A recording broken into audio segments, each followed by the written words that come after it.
आज बलि ने कहा, मेरे कुल खानदान की परंपरा रही है कि आज तक मेरे दरवाजे पर जो कोई आया है बिना कुछ लिए वापस नहीं गया है, और उस मर्यादा का मैं उल्लंघन नहीं करूंगा।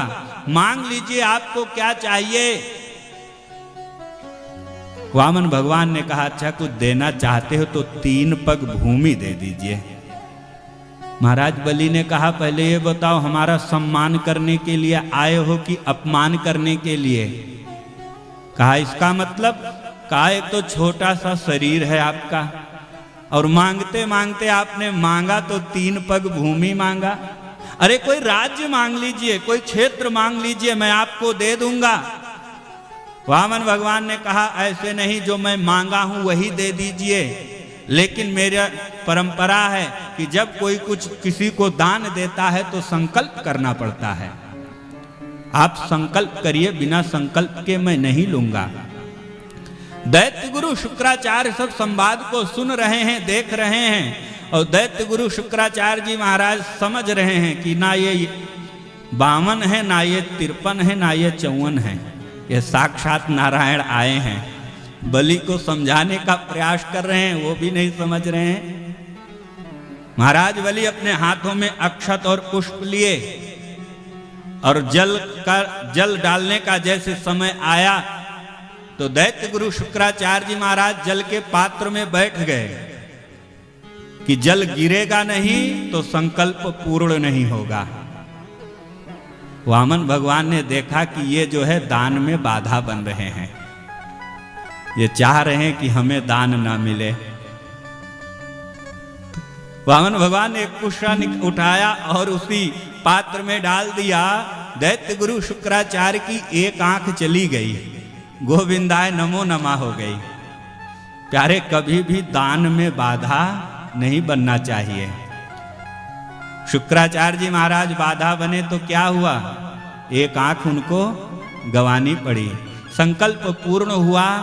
महाराज बलि ने कहा, नाप लीजिए। शुक्राचार्य जी महाराज ने कहा, महाराज बलि से ये ऐसी नपाई करेंगे कि आज तक कोई नहीं किया होगा। ये बहुत बड़े लेखपाल हैं, ऐसी ये नपाई करेंगे कि आज तक कोई नहीं किया होगा। तो कैसे नपाई किया वामन भगवान ने? एक पग में जो है धरती को नाप लिया, दूसरे पग में आकाश को नाप लिया। वामन भगवान ने कहा, महाराज बलि से ये बताओ मैं तीसरा पग कहां पे रखूं? महाराज बलि ने देखा कि दुनिया को देने वाला आज मेरे दरवाजे पर मांगने के लिए आया है। इससे बड़ा सौभाग्य और क्या हो सकता है, जिसके सामने संसार के लोग हाथ जोड़ करके मांगते हैं, याचना करते हैं। आज वो जगत नियंता जगदीश्वर मेरे द्वार पर खड़ा है मांगने के लिए, और एक पग में धरती और दूसरे में आकाश को नाप लिया है। महाराज बलि अपने सिर को झुका दिया और महाराज बलि ने कहा, प्रभु अभी तक आपने दाता की संपत्ति को नापा है, अभी दाता तो बाकी है ना। तीसरा पग दाता के सिर पर रख दीजिए और हमें ही स्वीकार कर लीजिए। मैं आपका हो जाऊंगा, आपकी सेवा करूंगा। वामन भगवान महाराज बलि के दान वृत्ति को देख करके प्रसन्न हो गए, खुश हो गए। अब वामन भगवान ने महाराज बलि से कहा, मैं आपकी दान वृत्ति को देख करके प्रसन्न हूं, खुश हूं, आप भी मांग लीजिए अब मुझसे कुछ। महाराज बलि ने कहा, खूब चक्कर कटाए हो अभी तक हमें। महाराज बलि ने वामन भगवान से कहा, आपको भी संकल्प करना होगा और बिना संकल्प के मैं भी नहीं लूंगा। वामन भगवान ने कहा, अच्छा ठीक है, मैं संकल्प करूंगा। संकल्प क्या कराया महाराज बलि ने वामन भगवान से कि 10 दरवाजे का एक सुंदर महल बन जाए और उसमें मैं राजा बन करके बैठूं, और प्रभु आप अपने स्वरूप का 10 स्वरूप बनाओ और 10 दरवाजे पर पहरा देते हुए नजर आओ। अब संकल्प तो हो चुका है, भगवान को भी करना पड़ेगा। भगवान ने तथास्तु कह दिया।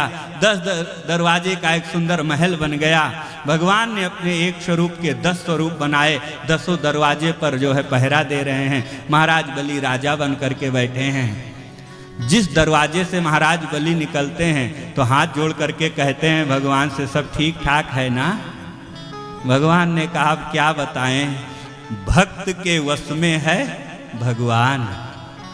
भगवान ने कहा, मैंने जीवन में नहीं सोचा था कि अपने भक्त के यहाँ 4th क्लास की नौकरी करना पड़ेगा। आज तो इसने अपना होमगार्ड बना लिया, अनुचर बना लिया, सेवक बना लिया मुझे, और मुझे पहरा देना पड़ रहा है। इधर बहुत दिन हो गया। वामन भगवान जब भगवान अपने घर नहीं गए, मैया लक्ष्मी इंतजार कर रही थी कि मेरे स्वामी आए नहीं। तब तक नारद जी पहुंच गए। नारद जी से कहा कि मेरे स्वामी बहुत दिन हो गया, पता नहीं कहाँ चले गए, ना आए ना कोई पत्र भेजा। नारद जी ने कहा, वो नौकरी कर लिए हैं। कहा, वो लक्ष्मीपति नारायण, उनको सर्विस नौकरी करने की आवश्यकता क्यों पड़ी? कहा, ऐसे वैसे नौकरी भी नहीं किए हैं, 4th क्लास वाली नौकरी है उनकी, और अपने भक्त के यहां हैं। लोग 60 साल में रिटायर हो जाते हैं और उनके रिटायरमेंट की भी तिथि कोई सुनिश्चित नहीं है, आजीवन करना पड़ सकता है सर्विस, वो रिटायर भी नहीं होंगे। कहा, तब क्या करें? कहा, आप ही उनको छुड़ा सकती हो। कहा, कैसे? कहा, वो महाराज बलि के यहाँ हैं, और जाकर के महाराज बलि के हाथों में धागा बांधना। पंडित जी लोग आज भी मंत्र पढ़ते हैं प्यारे, एन बद्धो बलि राजा दानवेंद्रो महाबला।